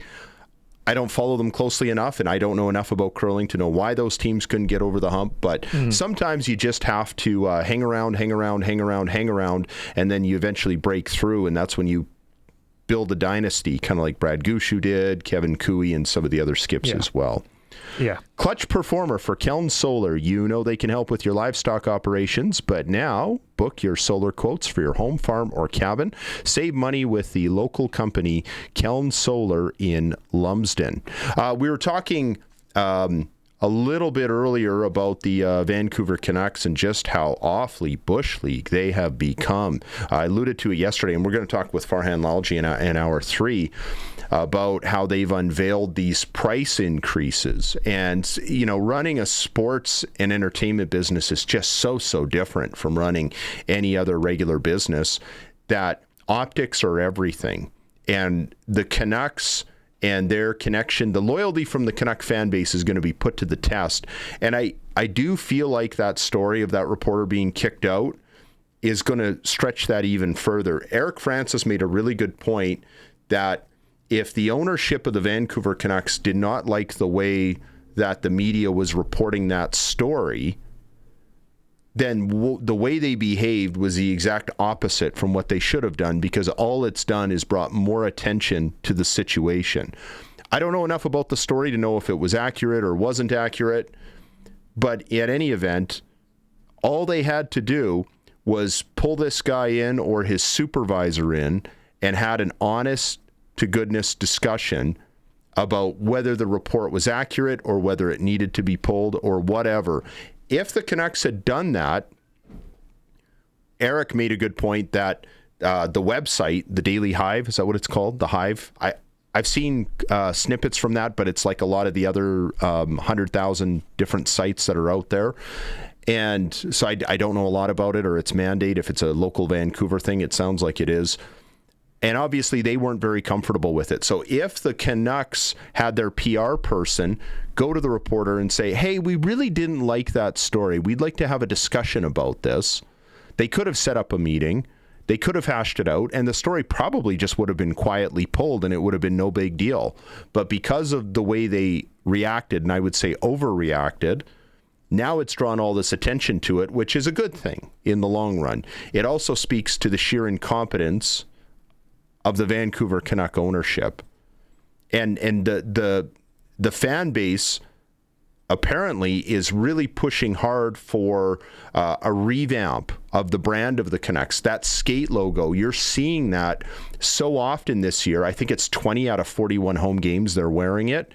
It's not because the ownership wants to do it. It's because their analytics and their polling is telling them overwhelmingly that the fans want it back. And apparently they've decided they're not bringing it back full time because the owner prefers the C with the whale and all that. So the owner is just going with their personal preference over what the paying public, what the fan base really wants.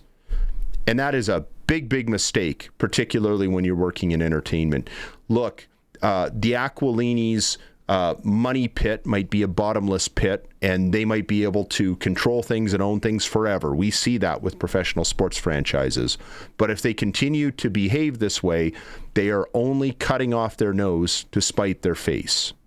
And I'm kind of glad that they reacted the way they did, not because it was right for them to kick the reporter out or to think that this is an acceptable way to behave at all, but it's drawing attention to it, and I think this is a serious issue. It's kind of like Eric Francis says, journalism is dying right before our very eyes.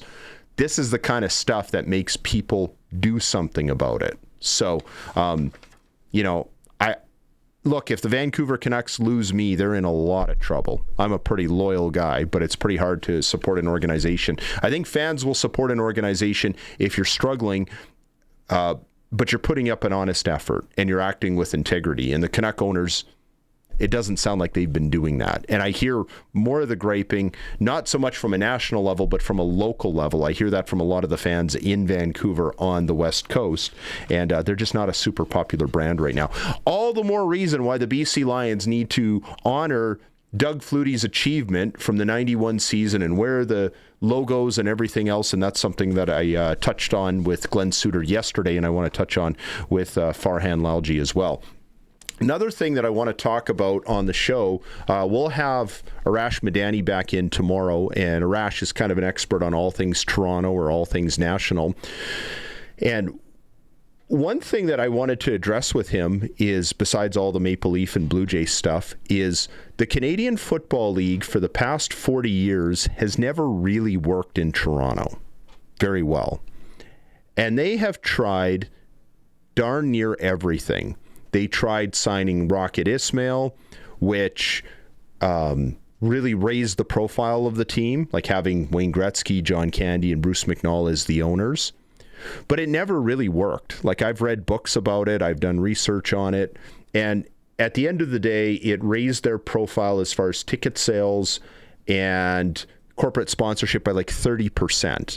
And that came nowhere near recovering the cost of getting in that bidding war to sign Rocket Ismail from the NFL. And we learned later that Bruce McNall was never real anyways. He was always a shykester. He was always a fraudster, and that was a false economy.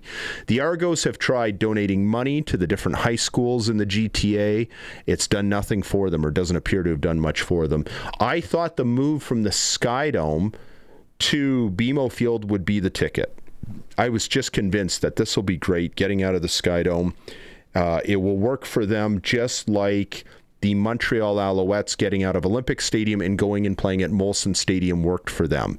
Get out of some big, smelly dome and get to a small, intimate, charming little ballpark, and people will come out. It'll be the place to be. It'll be a more fun atmosphere without so many empty seats. And the reality is that move has never moved the needle one iota for the Toronto Argonauts in the 10 years that they have played at BMO Field. Now, I've been to that park, And I like it. I think that if you had a park like that in Saskatchewan, you could probably get away with it. It is nowhere near as fancy and big league as Mosaic Stadium. To this date, we in Saskatchewan have the best football facility in Canada. And I don't say that in a bragging sort of way, particularly since I was vocal and in my opposition to the stadium to begin with. I look back on it, and I'm actually really grateful that nobody listened to me and they just went ahead with it because they didn't have too many cost overruns. That project went about as well as any football stadium project has gone anywhere as far as cost overruns, as far as, being on time, being on budget. And it's a great park. People go in, they say, what a great park. And there are a lot of stadiums that get built that are not great parks, that don't wow you. And there's nothing worse. People say there's nothing worse than having a decrepit old facility. Well, there's one thing that's worse. It's spending a bunch of money building a new facility that people don't fall in love with when they walk in. BMO Field is not a place that you fall in love with when you walk in. It doesn't feel like a home for the Toronto Argonauts. It is a cheapo depot kind of place, even for their soccer team. Now, I know they're doing renos and other things. It never really feels like an Argo venue. So one idea that I think the Argonauts have not tried that I think they should at least pursue is copying what some of these NFL teams are doing. Look at other jurisdictions. You'll always be the Toronto Argonauts, but find some other borough, suburb, whatever you want to call it, that's in the GTA, part of the Toronto mega city. You could go to Vaughan, you could go to Markham. I think Markham would probably make sense. That's an area where the municipality has tried to spend money to attract sports teams. And I think and they've failed. They tried to attract a second NHL team there. That's never going to happen. They've had junior hockey teams. Some of them do well, some of them don't. The Canadian Football League, even in Toronto, I would argue, is much bigger than junior hockey. So it is about as big league as you're going to get on the outskirts of Toronto, and people in that municipality would be thrilled to welcome the Toronto Argonauts. See if they'll give you a whack of cash and see if you can build a world-class facility, like something like Mosaic Stadium, but maybe even a little bit bigger and a little bit nicer because it's going to be 15 or 20 years newer by the time you get it built. That might be the solution for the Toronto Argonauts. I'll be curious to hear what Arash Madani thinks about all that and more when we have him back on the show for Thursday's edition of the program. By the way. Oh, yeah, go ahead. We're getting corrected on the text line by Joan, and this one doesn't have a name on it that I can see, but Game 6 was today, and Gosman pitched today. Oh, that was game number 6. Okay, I thought it was game 5. Okay, in the afternoon. Well, there you go. Yeah. So, okay, good. Thanks for listening. Thanks for correcting. I don't have to follow the Blue Jays because I know we have enough other people who will follow them. My wife keeps me abreast on what's happening with the Toronto Blue Jays because I don't follow them as much as I should. But having 2 small children and running around, I'm like today's millennial. My attention span to watch all 162 games isn't what it was. But that's exciting that Gosman had 2 great starts, and I think he was very worthy of your Kelm Solar clutch performer. Okay, still ahead. Hour 3. Farhan Lalji will join us from the West Coast. You are listening to the SportsCage and watching on the YouTube channel through Rider Radio 620 CKRM.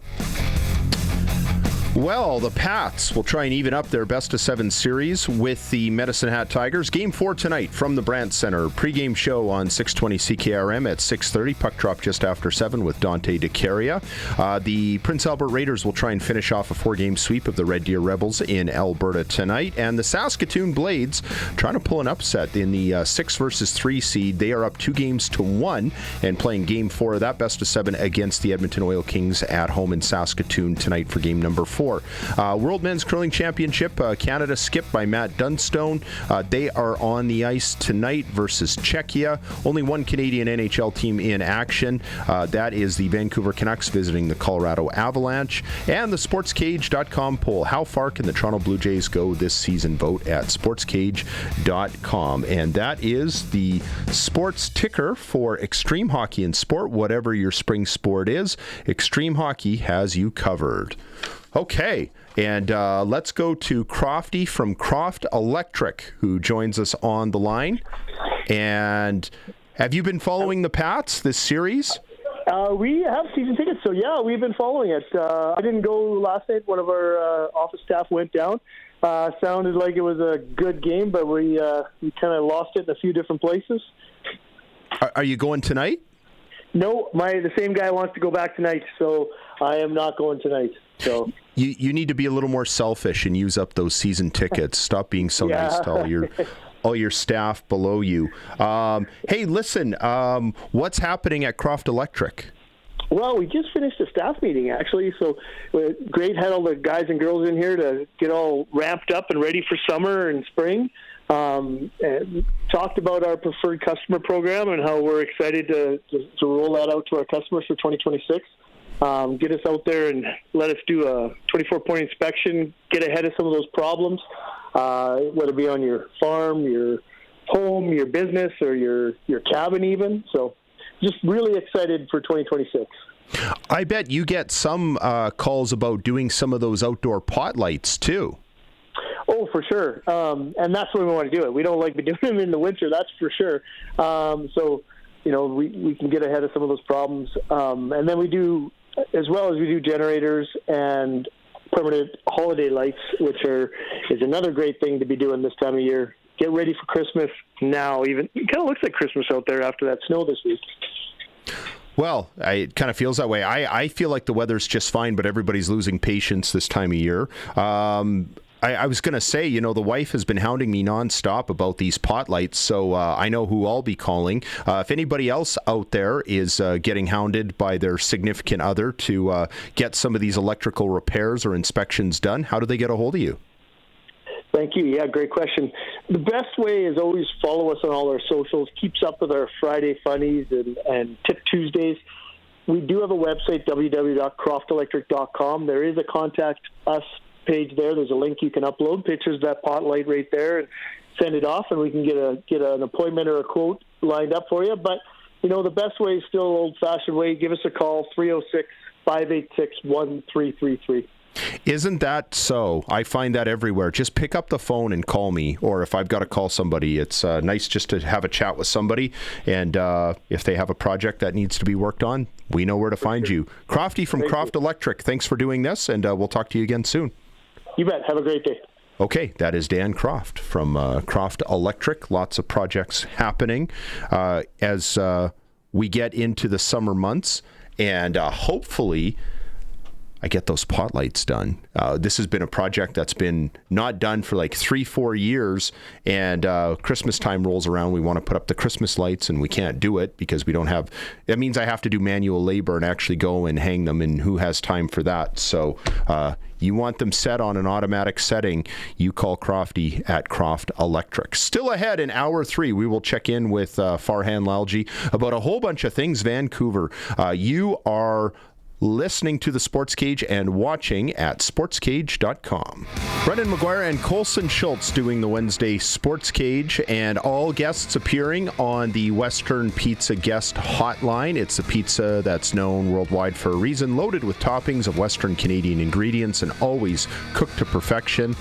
Western Pizza. I was going to mention the Colorado Rockies taking 2 out of 3 from the Blue Jays. Who saw that coming?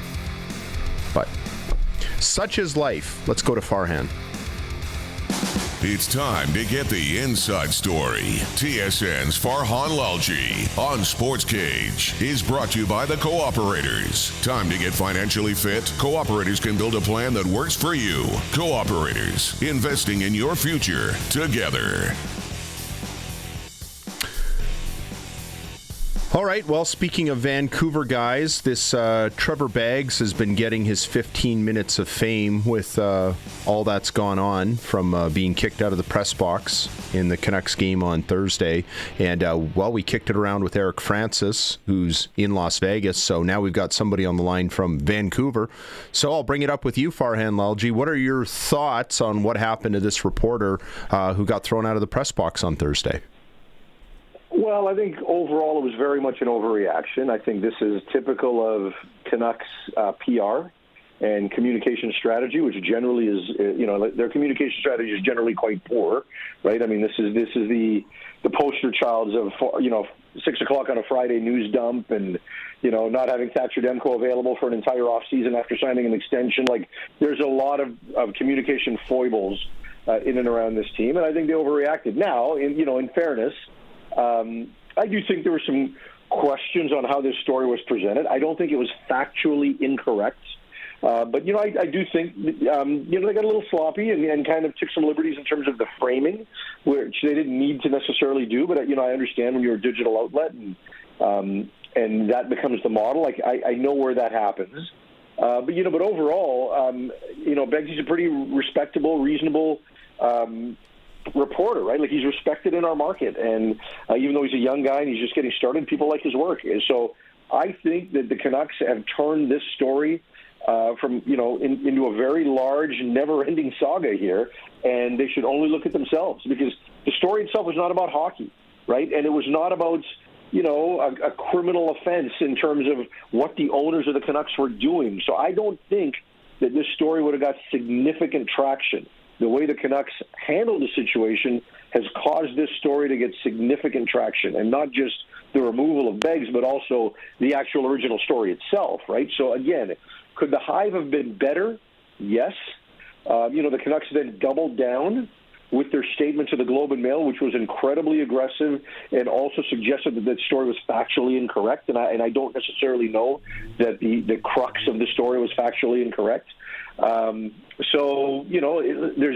There's some shared blame here, but if I'm doling out the blame, I'm probably going 80% Canucks in terms of how this was handled. The story would have quietly gone away if they had not kicked him out of the press box in the first intermission, which sometimes makes you wonder whether or not this was intentional to make a statement. I don't know if you've lived in Vancouver your whole life or how long you've been there, but I know you've been there a very long time. Yeah. Okay. And is this the most unpopular ownership group that the Canucks have had? Oh, yeah. Like, this is Eugene Melnyk levels of unpopularity. There's no doubt, right? Like, I think the common thread amongst Canuck fans is sell the team. And at the same time, in fairness to Francesco Aquilini, he was also the owner when the Canucks got to the Stanley Cup final, and the best run of Canuck teams also happened at that time. I think that other than the year after the COVID season, I think the Canucks have spent, right? Like, this isn't a cheap owner. He has certainly committed to doing everything he can to make the team profitable, to make the team successful. So they've always operated at the cap except that 1 year, and it's, they've paid multiple coaches at various times. So it's not like they're not willing to invest. But there are some other things around this organization that haven't necessarily been very good beyond the on-ice product. And there's also been a real reluctance to rebuild, even though it was the obvious solution to everybody in the room for the last 12 years that this team needed a significant rebuild. So, in fairness to Francesco, he's and the family, they've done some positive things here. You can't overlook that. But the overall temperature, or just the overall feeling amongst the fan base towards the owner, is as negative as we've ever had. I mean, the original owners with the Griffiths family, actually they weren't the original, but the Griffiths family, Frank and Arthur who brought the team to GM Place and got the arena built and got the Olympics here to start with and got the basketball team here before he, had to sell. Like, completely different vibe around that than what we're seeing right now. I'm seeing stories online about some season ticket holders being given notice for a price increase of as much as 25%. And I know the 1 year that I got to be a glorified tape collector around the Detroit Lions, there would be people showing up at the ticket office and saying, we're so mad at the way you're running this into the ground, we're not going to come back next year. And people in the ticket office would say, we hear that from people all the time, and they're always back the next year. Are you hearing those stories of the 25% increases? And it seems a little out of line, or not out of line, but unusual, isn't it?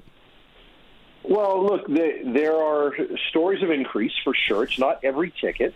I haven't heard a number as high as 25% yet, so I can't confirm that number. But there have been ticket raises, and I know they're trying to add a game to the season ticket package and things like that. But yeah, it's wrong, right? Like, the last 2 years of Canucks hockey have been gross. Like, they've just been awful. The product has been terrible. This team, in all likelihood, will have the fewest home victories in the history of the franchise. Like, fewer home victories in the Vancouver Grizzlies in their inaugural season. Right? No. This team is all shades of bad, and they're not just losing games. Like, they're getting their tails kicked. There's, the number of 3+ goal losses. Like, it's not a good product. And they can blame injuries, but that really isn't the issue, right? Like, the goaltender's hurt. There's a center hurt, Philip Hedl, who isn't, a franchise-changing type of player. It's a bad team. And the reality is that after the last 2 seasons, there should not have been ticket increases. When you look at other teams, they even tell you it's their team policy that after you miss the playoffs, we're not raising tickets. So, it's kind of a read-the-room situation. I don't think it helps them optically to even raise 25% of the tickets, right? Like, it just isn't. It's not a good look given how bad the team has been and how particularly bad at home they've been. Doesn't feel like they're picking their spots with that. Wow, that Vancouver Grizzly reference just blew me away, not just because I'm wearing my Big Country jersey today, but I remember how bad those Grizzlies teams were, and I'm struggling to find any kind of correlation to that. I wanted to ask you about something that I chatted a bit with Glenn Suter about yesterday, and I always think of different ways to get people excited about the Canadian Football League, particularly in the big 3 markets like Toronto, Montreal, and Vancouver, because that's where the problems are. By and large. And I think a lot about that 1991 season where Doug Flutie didn't just break the pro football passing record, he shattered it with over 6,600 yards passing. I know 5 of those games that year went to overtime. That was when they had the old overtime format and you'd play the whole 10 minutes. So George Cortez has reminded me that Doug kind of padded his stats a little bit that year. He played almost 19 games when you really think about it. Still, nonetheless, the CFL was electric on the West Coast that year. That is one of not only the greatest achievements in pro football history, but I would opine in professional sports history. And there was a game when they played the Toronto Argonauts where Rocket Ismail came in and John Candy was there and Bruce McNall and Murray Pezum. And the cameras were as much on them in the press box as they were on what was happening down on the field. And I've always thought that the BC Lions should celebrate Doug's achievement somehow, and it just doesn't seem like they ever have. And I've talked to people close to the Lions who say they're not thinking about nostalgia because they're looking to a younger audience, and that's fair. I totally get that. I think that's the right strategy. But has that ever hit you? Like, have you ever thought that the BC Lions should maybe do a little more to celebrate that incredible achievement and maybe invite all 50,000 people, those who are still with us, to come back for another game to celebrate that? Well, I mean, it might be a little extreme, right? I don't know how you get a hold of them. I don't know how you verify that they were there. I don't know how you do any of that, right? And, I would imagine a lot of people that were there are in their 70s and 80s now, right? So it's that part might be a stretch, but yeah, look, I think every opportunity you get to take advantage of your history and celebrate it, I think is something that you should do. Doug Flutie's a name that resonates, and I don't know that I've seen him around a lot of Lions activity over the last 2 decades since he left here, but so I would do that. Do I think that's a game changer? No, because I do agree. They're trying to get a younger audience.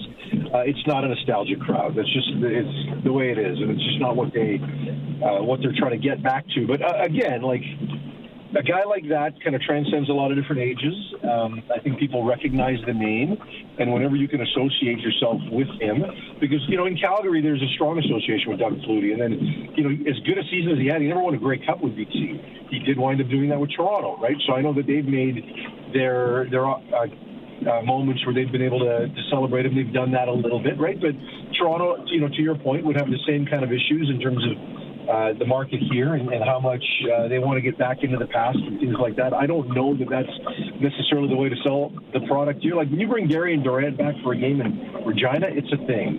I don't know how much of a thing it is here, and I'm not saying you shouldn't attempt it. I just don't know that it's something that's going to significantly move the fan base. Yeah, and that's totally fair. I think if nothing else, Doug and others should want to celebrate that achievement. I just feel like it's another example of the CFL has something, like the biggest difference between the CFL and the UFL and all that is the fact that we actually have a history up here, which matters in football. Absolutely. It's like Dave Naylor said, you have a history and you have fans, and players kind of want to see some of that. And sometimes I just think it's a bit of a lost opportunity because I started watching Canadian football right in that era, and I don't know that I would have become a CFL fan if it didn't hit me right at that time, because the games were amazing with the points that were put up and the style of play by quarterbacks, etc. Quickly before we let you go, 66,000 yards at any level of play is ridiculous, right? So I don't want to minimize the accomplishment at all, because I think in terms of a single season, we've never seen anything like that. And we'll probably never see it again unless the NFL goes to like a 22-game schedule or something like that. But I just quickly. Possible. But before I let you go, just quickly, I wanted to ask you. You'd mentioned it's not a nostalgic crowd, and I've heard that the Lions front office isn't big into the nostalgia. They've been running it since the pandemic, and I think they're doing a great job. Mar Doman might be the best owner in the Canadian Football League. Are you seeing evidence that they are making inroads with the younger crowd? Yeah, I think so. Having spoken to people at the president's level, I mean, season tickets are ahead of schedule, or ahead of pace, I should say. You see more Lions wear out there. You see more Lions in the community, right? I mean, Amar does a great job of getting involved with amateur flag football and running camps and the things that they've done. And I think the Lions have really made an effort to go out there and put themselves in the community, but it just hasn't necessarily been branded as such, right? Well, it's been quietly done, and now I think it's a little louder. So you're seeing crowds increase in each of the last three seasons, I should say. The first year you don't really overplay that because it's coming out of the pandemic. You knew there was going to be an uptick, but now you do see it on the regular, and it's not just the one. Like a lot of the cynics will say, well, they get $50,000 for the concert on the opening night, but then they don't do that the rest of the way. I do think things are improving. The rest of the season is 2,000 more per game last year than it was 2 years ago, right? So I think that's a meaningful number, and I think they'll continue to grow off that this year. Yeah, and sometimes it's those foundational things that make a bigger difference that we don't always see, at least right off the hop, and it takes a while for that to build up. Hey, listen, no Friday show, so we're going to give you the rest of the week off. Thanks for doing this, Farhan. You're a good man. Where's Barney today? He's in the Cayman Islands or something, right? Vegas, of course. Vegas. All right. Close enough. Pretty much same thing. That is Farhan Lalji joining us on the Western Pizza Hotline. And still ahead, more in Hour 3. You are listening to the Sports Cage and watching at sportscage.com. Well, the big game tonight in Regina, the Pats in Game 4 hosting the Medicine Hat Tigers, trying to even up their best of 7 at 2 games apiece. 6:30 is the pregame show on 620 CKRM. Puck drop at 7. Dante DeCaria has all the action. Prince Albert Raiders trying to finish off a 4-game sweep of the Red Deer Rebels tonight in game number 4 in Alberta. And the Saskatoon Blades try to take a 3-1 stranglehold on their series with the Edmonton Oil Kings. They are playing in Saskatoon tonight. Team Dunstone, representing Canada at the Worlds, will be on the ice at 7 o'clock. They play Czechia. The Vancouver Canucks are on the road to play the Colorado Avalanche. And earlier today, the Toronto Blue Jays losing 2-1 in 10 innings. Kevin Gausman, 10 strikeouts, and they don't come away with the win. He gets tagged with a no decision. How's that for wasting a good effort? SportsCage.com poll: how far can the Toronto Blue Jays go this season? Vote at SportsCage.com. And that is the sports ticker for Steelcraft Doors Regina, made in Western Canada for Western Canada. A little earlier, we chatted with Farhan Lalji that was brought to you by the Cooperators. Time to get financially fit. Cooperators can build a plan that works for you. Cooperators, investing in your future together. Brendan McGuire and Colson Schultz on this edition of the Sports Cage, and not getting a lot of love for my idea that the BC Lions should have a big Doug Flutie night, but I guess Farhan would know a little better. I don't see a lot of evidence that the CFL is really making a lot of inroads in Vancouver or Toronto, other than what Farhan tells us. And look, he's on the ground. He knows better than we do, and sometimes it's just small little incremental improvements. I do think in Montreal they're making improvements. The feedback that I'm hearing out of there is that because they're run by a French person and they have a Francophone general manager, that means it doesn't mean a lot to maybe the rest of us, but it means that's a really big deal in Quebec. And it seems like they're connecting with their fan base in ways we haven't seen them do maybe at all in the last 40 years. But I don't know that I'm seeing a lot of evidence like in Toronto or Vancouver. It seems like whenever I turn on the TV and I watch the BC Lions play, there's still a lot of empty seats under that dome. It'll be interesting to see how things go in Kelowna. And I'm hearing stories that they're not going to do that opening night concert. Last 2 years, one year they had Ice Cube. I can't remember who they had the other time. 50 Cent? That's who it was, 50 Cent. Was that? Yeah, it was those two who've done the... I don't know if it was Ice Cube. I think you might be mixing them up. But all right. Well, we're going to figure this out. And but either way, they spent a lot of money, and my problem with that, it's great that they did that, and the place was full or almost full. My problem with that is you have a lot of people who are coming for something other than the football. Yeah, but you're introducing them to football. You're getting the foot in the door, right? And I think it was when they hosted the Grey Cup, not this last year when we won the year before, and I think it was Farhan or Suits who was there at the Grey Cup Festival, and they were talking about how they were just handing out BC Lions swag the whole time, and there was tons of kids running around playing flag football with BC Lions jerseys and flags and footballs. So they're putting their money where their mouth is and putting a lot of work in. So, which you have to do in something like that, and he's doing all of that. And again, I'm not at all being critical of the ownership of the BC Lions. Hey, listen, in Vancouver, I can promise you that the ownership of the BC Lions is about 1,000% more popular than the ownership of the Vancouver Canucks right now. I'm sure there are a lot of Canuck fans wish that Omar Doman owned that franchise instead of the BC Lions.